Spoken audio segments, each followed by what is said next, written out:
Hey guys, this is Matt from Epic Soccer Training. Now I want to take you through some soccer training drills that you can do for specifically designed for dribbling.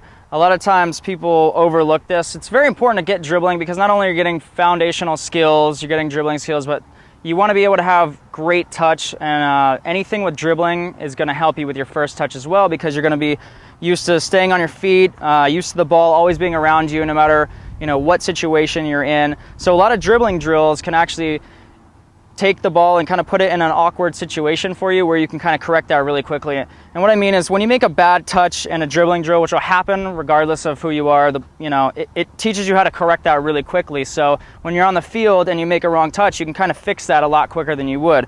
So a couple drills here. Again, you need just some cones, or when I started out, I used like t-shirts, but it'll work, anything. So you can see here, I just kind of have, these are smaller. I would usually make them bigger, but just for this video, I want to show you. So again, start with one foot first. Most of you guys right-footed. So again, just kind of work your way with quick touches in and out. So you're working on your quick touches, and then obviously stay on your feet. You kind of want to always stay on your toes. But again, if you need to start out, sometimes it's easier for people if they just have a straight line rather than scattered.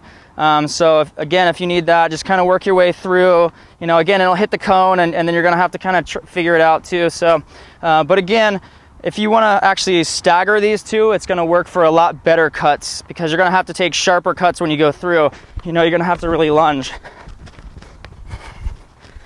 So again, go through that. That's a great one. Obviously, like I said, work with your I'd say right foot first, then work your way through left foot, and then work both feet at the same time. So not only are you cutting out and cutting in, but it's the same way, so you can go really quickly. Another one that I did a lot of times, and again, this was when I first started learning how to train for soccer.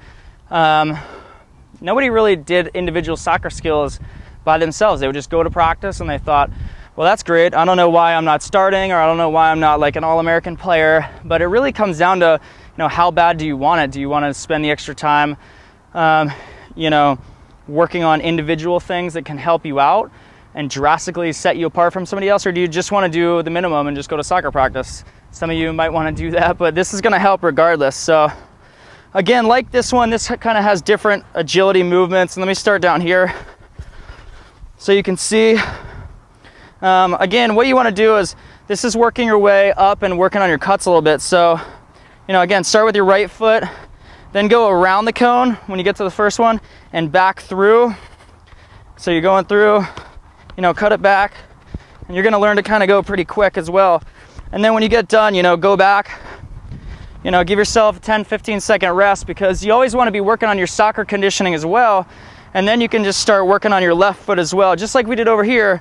You're going through, up, cut, so work your way through that.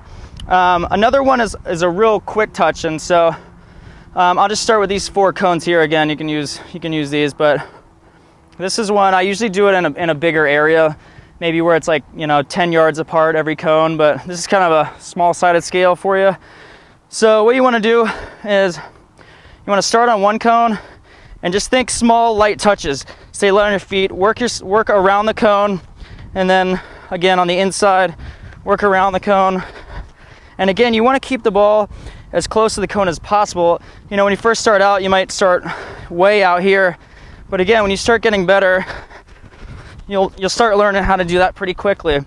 So try not to get dizzy too, but that one is more designed for one leg, and then working on your right leg, and then working on your left leg. So when you kind of intersperse all these drills together is when you're going to start getting thousands of touches in, virtually no time at all. You can get 1,000 touches in, half an hour of practicing this type of stuff. So again, if you want to check out how I kind of became, I guess, the player that I was, it was from individual skills. It wasn't going to practice. So again, I kind of explained that to people, how I kind of went through that whole process of taking my individual skills to another level, which you can watch that in the video right below, in the link right below this video. Also, I'm gonna have a bunch more videos come out, so leave comments. I'll come by and answer those personally. If you have any questions or wondering about anything, I'll be happy to answer them. And then also don't forget to subscribe up top, and I'll see you guys in the next video. Take care.